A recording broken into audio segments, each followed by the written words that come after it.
Hey guys, got a little story for you. So, a while back, I don't know exactly how far, it might have been December, I believe. My parents were like, hey, we're gonna go to a wedding, and the wedding reception is overnight at a hotel. So you two, being me and Megan, are going to stay at your grandparents' house. Now, there's something you should understand. Going to my grandparents' house is probably one of the coolest just escapes that I could possibly go on. Vacations, we still got planned. Let's do this, and we'll go there, we'll go to the beach, and then we'll buy ice cream sundaes, followed by movies, followed by submarine inflatables. But when I go to my grandparents' house, when me and Megan go to my grandparents' house, it is boom, get there, turn on the TV, air mattresses, up to the roof, chill out. You guys want snacks? There's snacks in the fridge, snacks in the pantry. Go ahead and get yourself some snacks. Because my grandparents are awesome and I know they're watching this. Hey guys, what's up? So we all get in the car. The wedding is downtown, so we have a seat. First thing that I realized that tonight was not going to go quite as expected was that the cathedral that they were getting married in was massive. You should have seen this place. It was pretty ridiculously huge and awesome. There were paintings and murals and stained glass with pictures of paintings. The chandelier had paintings of stained glass. Look over, there's like a castle within this cathedral. There is nothing about this entire place that isn't completely maxed out. This is a maxed out cathedral. This is the place. This is the place right here that you want to go when you're married. It's a little bit too fancy. Then we're on to the reception. I'm thinking, okay, here we go. Going home. No. Travel a little bit further into downtown to where all the awesome big skyscrapers are. We pull into a parking garage and we get out and we walk across the street to this hotel. This is the hotel that the reception is at. We're going to the reception. This was unforeseen. How could we have seen this coming? This wasn't part of the plan. This was emergency code red 0 alpha. I was typing in my wrist communicator as Megan was like drawing with her like binocular vision sensors. Then we walk inside the hotel. Overkill again. There was a waterfall flowing backwards and recycling itself to be eco-friendly. The tiles, I'm sure, were made of the dreams of children all over the world. There were escalators for one floor. You didn't take 12 steps, you took the escalator. That's how fancy this place was. So we walked in, past the fount of youth and past the plants of existence up to this escalator, which was about like 10 little escalades high, and there's just this huge buffet. People are already taking plates and taking stuff and just spreading it on and eating it. I'm just...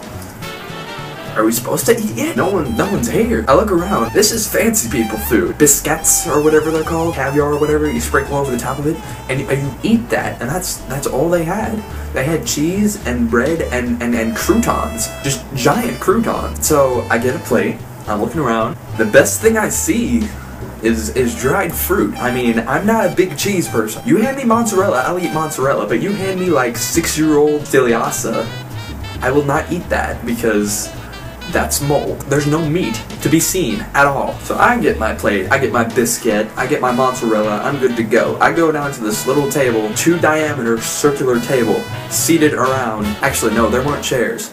We don't do that in this higher society. We stand. We make sure that everybody knows that our legs are functional, fully functional. So me, and my sister, and my dad are all just seated around,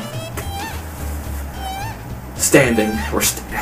Me and my dad and my sister are all standing around this table, okay?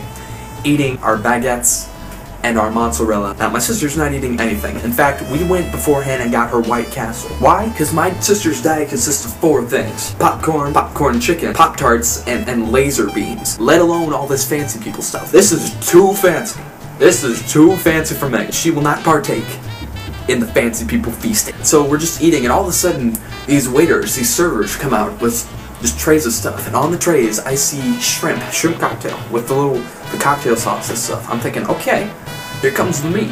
You know, another guy comes with little lamb chop thing, little lamb hatchets. And so I take one and I eat it. It's pretty good. But then I'm thinking, this is the meat. They don't trust us with the meat. They have to bring the meat out to us. They don't want us to have all our grubby, poor people hands all over the meat. All of these peasants here, they must not touch the meat. We must serve them the meat because we're better to serve them, for them to have their grubby poor people hands on the meat. Oh, Jean-Claude, do not serve them that meat. That is the good meat. You take that back to the storeroom. Take out more lamb hatchets. So the night continued as that, and then suddenly these just gates open in the distance. It was quite a long room, just in the distance. And we walk into this just amazing banquet room. I'm like,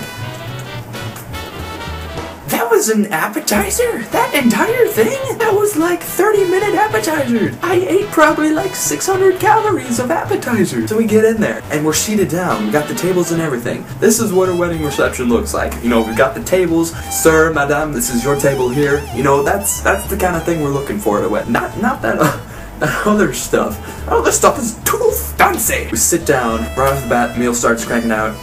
They give us a salad. Yeah, salad! So I'm eating it, all of a sudden I realize there are peanuts in this salad. Peanuts! Who puts peanuts in salad? Apparently a lot of people. And I just never cared to realize. So we finish our salad, and they bring out the main course. The one thing, they gave us a potato. They gave us some other thing that I can't remember. But what I do remember, without a doubt, is this gold mine medallion of steak. That steak was so good. Probably one of the best steaks I've ever had in my life. And I've had a lot of steaks. It was good stuff. That was not too fancy for me. That is where I'm at. So then, what do they give us next? This is the dessert course. They give us a small slice of cake, of course. And then this thing that they call the bonbon. Apparently they are miniature concussion grenades of ice cream wrapped inside, however that works, of a chocolate coating. There's only one way to eat it, at least in my mind. You take the thing, you just pop it in your mouth and bite down, see what happens. So that's what I did. And it was explosive. I was clearly not expecting that much flavor and dairy product to come out of that small package, that small TNT of ice cream goodness. I look around, people are like cutting it with a knife. Oh, darling. You must try this bonbon as I cut it twice. Oh, darling, you must try this bonbon as I cut it in half with a fork and a knife. Oh, good sir. You're eating a Charles Davidson fashion. Oh, yes. I hear he's quite a fantastic writer, isn't he now? I heard quite the opposite, in fact.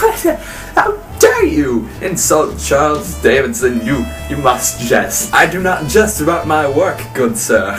Why don't you try a bonbon? Just go ahead and take it. So I'm sitting there, just losing ice cream out my eyeballs, and these guys are over here eating with a fork. I don't understand. It's a little too fancy.